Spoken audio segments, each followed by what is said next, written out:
10 amalan tradisi yang pelik di dunia. 1. La Tomatina, Sepanyol.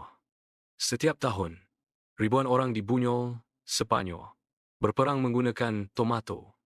Festival ini merupakan perayaan yang penuh keriangan dan kekecohan. 2.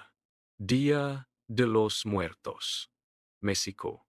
Di Mexico, keluarga merayakan hari mati dengan menghias kubur, menyediakan makanan, dan memakai pakaian berwarna-warni untuk menghormati roh nenek moyang mereka.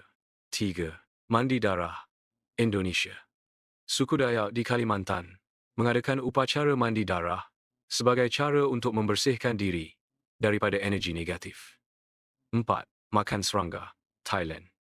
Di Thailand, makan serangga goreng seperti belalang dan ulat adalah kebiasaan harian dan dianggap sebagai sumber protein yang murah. 5. Gigi emas, Myanmar.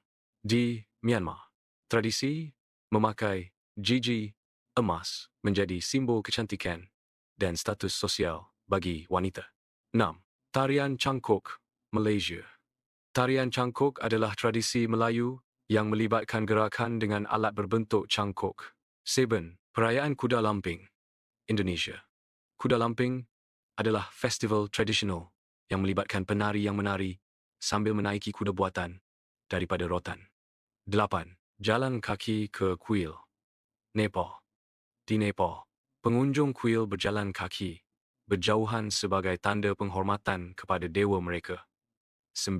Upacara makan tahan lama, Jepun.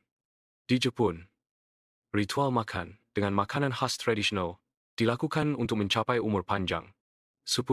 Pesta Pikul Batu, Filipina. Pesta ini melibatkan peserta memikul batu berat melalui trek mencabar sebagai simbol ketahanan diri.